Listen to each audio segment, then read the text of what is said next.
Peter Kiernan, why did you write Becoming China's Bitch? I wrote it because we're polarized as a nation, driven to the extremes of right and left, and most Americans I know live in the center, want common sense ideas in the center, and this book is written for them. If there's one part of America's China policy that you could fix, whether it be currency or product dumping, what would it be and how would you fix it? The way I'd fix it is, when I was growing up, we had the best minds of the generation. Kissinger, Brzezinski, George F. Kiernan, watching every twist and turn of the Soviet Union. We need that kind of mind power directed at China so we understand them.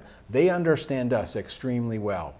As we begin to understand them, embrace them, and have a more vigorous relationship, then there are a lot of things we can do to improve the trade imbalances and some of the other issues that are coming up.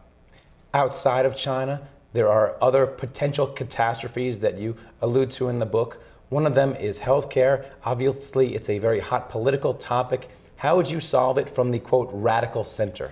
Well, the first thing I do from the radical center is let's ignore for the moment the stuff that no one can agree upon and focus instead on the stuff that everyone can agree upon. For instance, let's go after bad guys. It's very clear in Medicare that there is at least $1 billion a week in either improper or perhaps fraudulent billings. Let's go after that. Let's get some Medicops just to go after that. Second, patient information. When patients are going from hospital to hospital, they have to have new tests all over again. It's a waste of time, it's a waste of effort, it's a waste of money. I think everyone can agree that if there was some way to streamline that process, then we could go forward. I think once we start looking at these things, you know, Social Security was set up when the average lifespan after retirement was 10 to 12 years. Well, now people live, frankly, 20, 30, 40 years after retirement. We have to rethink these programs and open them up and expose them to sunlight, and we'll find productivity in there. I know we will. Speaking of retirement, we have a pension problem in the United States. One thing that you allude to in the book is about how labor unions can often be a problem when it comes to pensions. Tell me, why are they a problem? Why can't they be allies? Well, I think the labor unions today have an opportunity. Most of the labor unions now are affiliated not with corporations, but 36% of the people who work in the public sector are affiliated with unions. And look, these are people who are good public servants. I'm talking about cops, I'm talking about firefighters, teachers. These are people we need.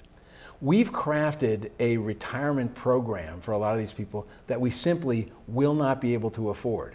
I've worked with some state senators to help them see through that some of the cost of living adjustments that they have built into their retiree plans basically rob the ability not only to pay off the plans they have, but for new retirees who are coming in. We have to take a moment without saying we're going to rob people of something they've been promised and look at what we can afford. That's the issue to me.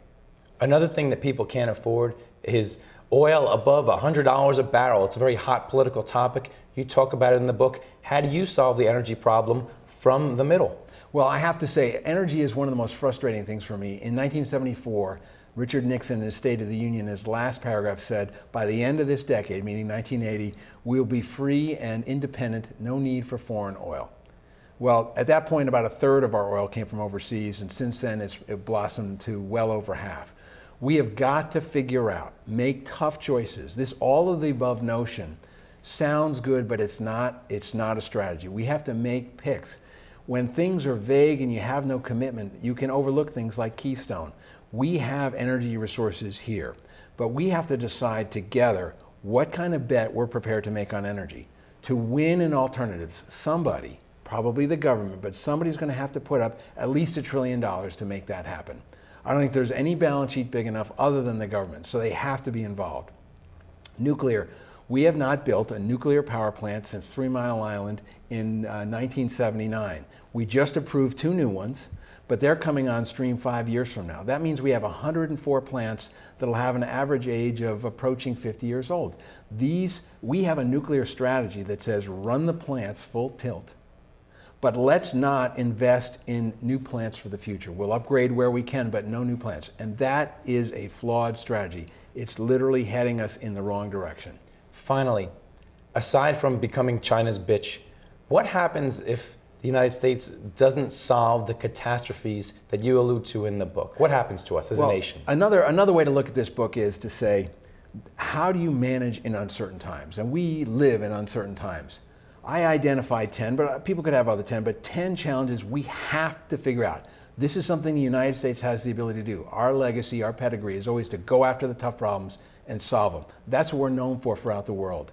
Frankly, I think this notion that we delay and postpone will have huge cost to us. We will go from being the economic superpower to just a economic superpower, and that's not comfortable ground for us. We won't get to make all the rules in the Middle East. We won't get to sort of lay down what we want to have happen in the UN Security Council.